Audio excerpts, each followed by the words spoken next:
Selamat pagi, kembali kita akan mendengarkan sapaan Sabda Tuhan pagi hari di hari Jumat tanggal 22 Januari 2021. Sebelum kita membaca dan mendengarkan sapaan Sabda Tuhan pagi hari ini, mari kita berdoa mohon bimbingan Roh Kudus. Kita berdoa.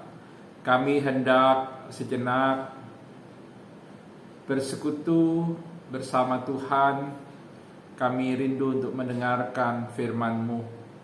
Bimbinglah kami dengan Roh Kudus agar kami dapat mengerti, menghayati, dan kami dapat melakukan firman-Mu dalam kehidupan sehari-hari.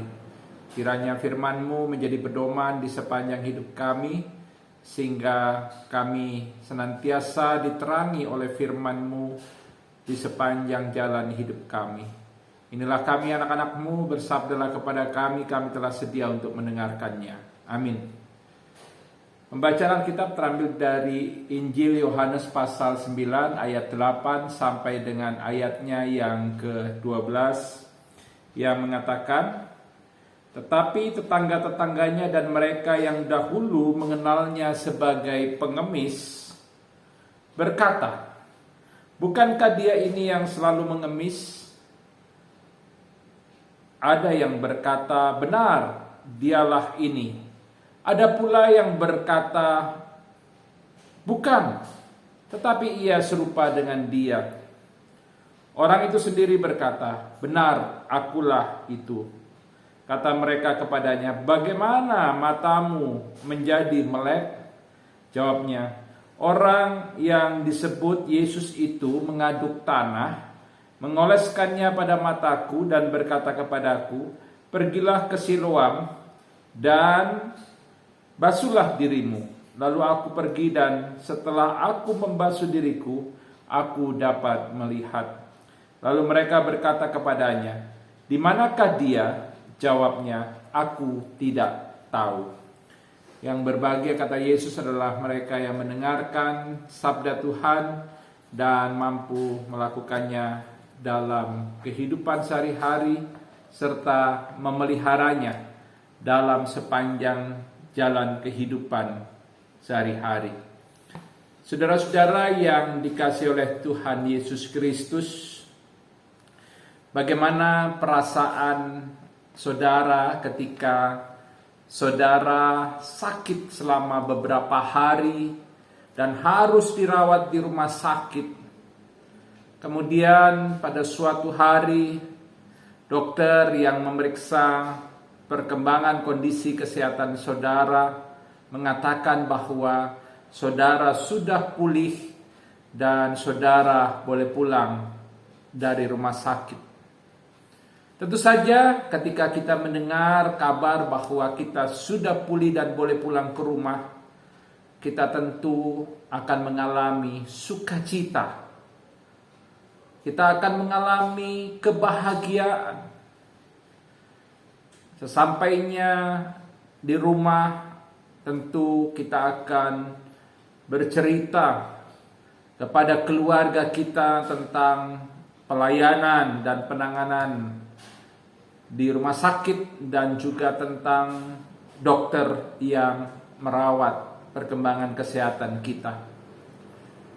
Ibu bapak dan saudara-saudara yang dikasihi Tuhan, sukacita besar juga dialami oleh seorang yang mengalami kebutaan sejak ia lahir.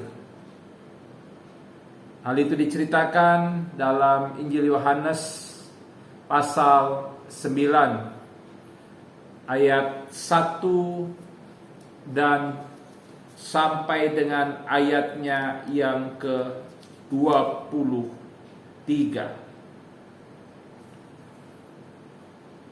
Khususnya dalam bacaan Alkitab kita hari ini, sangat terlihat sukacita besar yang dialami oleh seorang yang buta sejak ia lahir.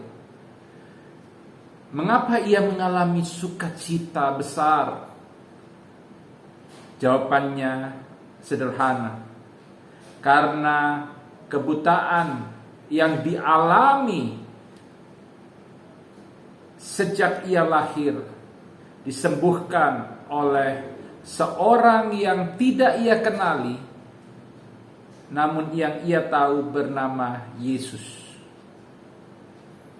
Tidak hanya itu, ia mengalami sukacita yang besar karena ketika ia tidak buta lagi, maka itu berarti ia tidak lagi mengalami diskriminasi di tengah kehidupan masyarakat.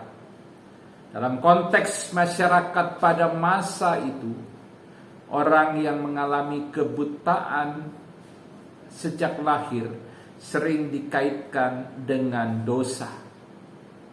Mungkin dosa yang dilakukan oleh orang yang mengalami kebutaan, ataupun juga dosa yang dilakukan oleh orang tuanya. Tidak heran orang yang mengalami kebutaan, terutama kebutaan sejak lahir, seringkali mengalami diskriminasi dan pengucilan karena dianggap sebagai orang yang berdosa.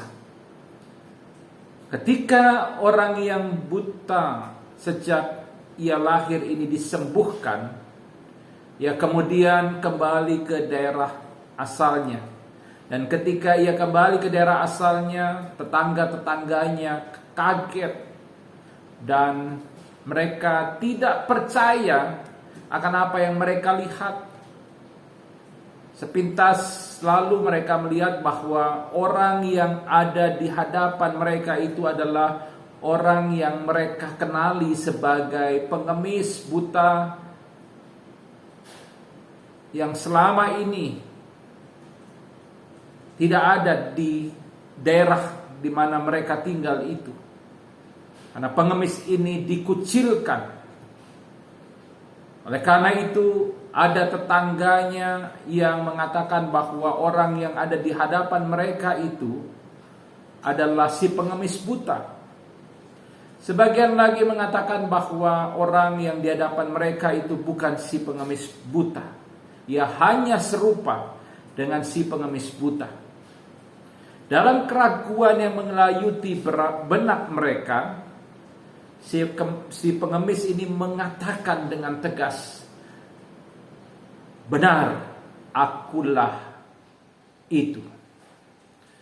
Kemudian dalam rasa penasaran, tetangga-tetangganya bertanya bagaimana mungkin ia bisa melihat. Dan pengemis itu pun bercerita tentang bagaimana ia disembuhkan dan dipulihkan. Ia menceritakan bahwa yang menyembuhkan dan memulihkannya itu adalah seorang yang bernama Yesus. Dan dari mulutnya itulah tersiar kabar tentang Yesus yang menyelamatkan dan memulihkan hidupnya. Mujizat Yesus menyembuhkan mata orang buta menghebohkan banyak orang. Dalam istilah sekarang mungkin bisa dikatakan viral. Bahkan sampai ke telinga orang-orang Farisi. Karena menurut informasi, penyembuhan itu dilakukan pada hari Sabat. Banyak orang meragukan kesaksian dari si pengemis buta ini. Ada yang tidak percaya, ada yang mengejek kesaksian si orang buta ini, si orang buta yang disembuhkan ini. Namun si pengemis buta yang disembuhkan ini, ia tetap berani bersaksi. Dengan penuh semangat ia menceritakan tentang Yesus yang menyembuhkannya. Saudara-saudara yang dikasihi Tuhan, ada banyak hal yang Tuhan Yesus lakukan dalam kehidupan kita. Berkat-Nya tidak berhenti mengalir dalam hidup kita. Ia juga berkali-kali memulihkan kehidupan kita. Ia juga menyelamatkan kita dari kuasa dosa dan ancaman maut. Pertanyaannya, apakah kita berani menceritakan bahwa Tuhan Yesuslah yang memberkati, yang memulihkan dan menyelamatkan kehidupan kita. Beranikah kita bercerita dan bersaksi tentang siapa Yesus seperti yang dilakukan oleh si pengemis buta yang dipulihkan oleh Tuhan Yesus. Banyak orang malu dan takut bercerita, bersaksi tentang Tuhan Yesus. Tidak sedikit yang malu dan kemudian menutupi identitasnya sebagai murid Tuhan Yesus. Mereka malu dan takut dikucilkan, takut kehilangan jabatan, atau takut kehilangan orang yang mereka cintai. Firman Tuhan hari ini mengajak kita untuk terus menceritakan tentang siapa Tuhan Yesus. Kita menceritakan tentang cinta kasih-Nya, dan kita juga senantiasa selalu hidup berdasarkan kehendak-Nya. Kita terus bercerita dan bersaksi tentang Yesus dan cinta kasih-Nya dan segala karya perbuatannya yang besar. Kita ceritakan itu kepada keluarga dan juga kepada orang lain, kepada teman-teman dan rekan-rekan kita di lingkungan pekerjaan, kepada teman-teman kita di lingkungan sekolah ataupun di lingkungan kampus. Memang resikonya besar,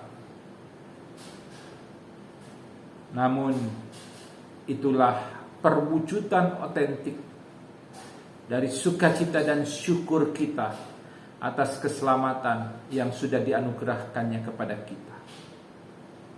Salah satu wujud dari ungkapan syukur kita atas keselamatan yang Tuhan sudah anugerahkan adalah kita bercerita dan bersaksi tentang Tuhan Yesus, tentang cinta kasih-Nya, dan juga tentang karya dan pekerjaan-Nya.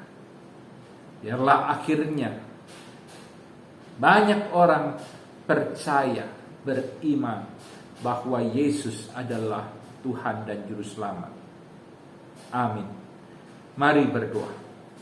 Ya Tuhan, kami bersyukur karena Tuhan boleh berfirman kepada kami.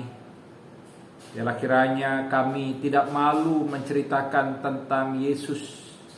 Kami tidak malu bersaksi tentang Yesus. Kami berani bersaksi dan bercerita tentang Yesus, tentang cinta kasih Tuhan Yesus dan juga karya pekerjaan Tuhan Yesus yang besar dan ajaib. Kami boleh memiliki keberanian seperti si pengemis buta yang dipulihkan oleh Tuhan Yesus.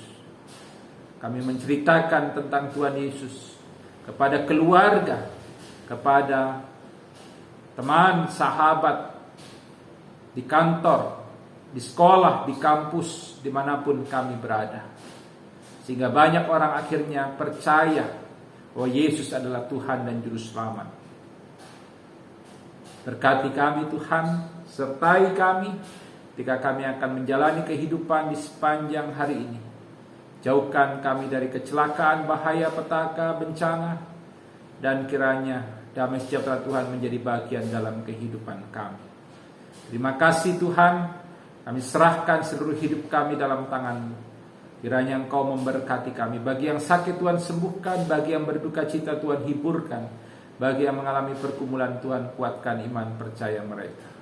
Inilah doa kami Tuhan. Di dalam nama Tuhan Yesus, Tuhan dan Juru Selamat kami berdoa. Amin. Selamat pagi, Tuhan Yesus memberkati.